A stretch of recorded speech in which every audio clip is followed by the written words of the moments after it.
बेगरज दरख्त देने वाले दरख्त का सबक। एक पुरसुकून जंगल में एक शानदार दरख्त खड़ा था जिसकी शाखें घनी और पत्ते सरसब्ज थे। ये दरख्त अपनी सखावत और मेहरबानी के लिए मशहूर था।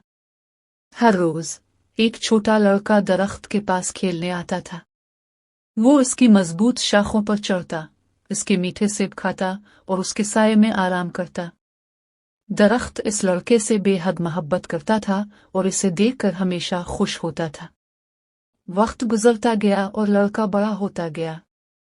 अब वो दरख्त के पास कम कम आता था। एक दिन जब वो जवान हो चुका था, वो दरख्त के पास अफसुर्दा दिल के साथ आया। मुझे घर बनाने और अपनी जिंदगी शुरू करने के लिए पैसों की जरूरत है, नौजवान ने कहा। दरख्त ने कुछ देर सोचा और फिर जवाब दिया, तुम मेरे सेब लेकर बेच दो और इससे जो पैसे मिले इनसे अपना घर बना लो। नौजवान ने तमाम सेब इकट्ठे किए और उन्हें बाजार में बेच दिया। इस पैसे से इसने अपना घर बनाया और कुछ अरसे के लिए खुशी से जिंदगी बसर की। दरख्त इस बात पर खुश था कि वो नौजवान की मदद कर सका, हालांकि वो लड़के की कंपनी को याद करता था। साल गुजर गए और नौजवान अब बूढ़ा और जिंदगी की परेशानियों में उलझा हुआ दोबारा दरख्त के पास आया।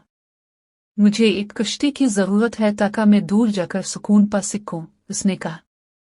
दरख्त ने, जो हमेशा मदद करना चाहता था, कहा, मेरी शाखें काट लो और उनसे कश्ती बना लो, फिर तुम दूर जाकर सुकून पा सकते हो। नौजवान ने दरख्त की शाखें काटे, इनसे कश्ती बनाई और दूर चला गया, दरख्त को सिर्फ एक तना छोड़कर। दरख्त खुश था कि वो दोबारा मदद कर सका, लेकिन अब वो तन्हा और बेबर्गोबार हो गया था। कई साल बाद बूढ़ा और थका हुआ आदमी दोबारा दरख्त के पास आया। मेरे पास तुम्हें देने के लिए अब ज्यादा कुछ नहीं बचा, दरख्त ने अफसोस से कहा। अब मैं सिर्फ एक पुराना तना हूं।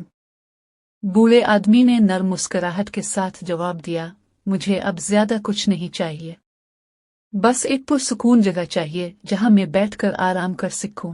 दरख्त, जो सिर्फ एक तना रह गया था, ने खुद को जितना सीधा कर सका किया और कहा, आओ मेरे ऊपर बैठो और आराम करो। आदमी तने पर बैठ गया और अपने थके हुए जिस्म को आराम दिया। दरख्त एक बार फिर खिदमत करके खुश था, ये जानकर के उसने अपनी जिंदगी के हर मरहले पर सब कुछ दिया जो इसके पास था। दरख्त के बेगरज अमल ने इस लड़के को खुशी और सुकून दिया जिसने कभी उसकी शाखों पर खेला था। दरख्त का सबक वाज़े था, हकीकी खुशी देने में है, चाहे देने के लिए कुछ ना बचा हो। Subscribe us.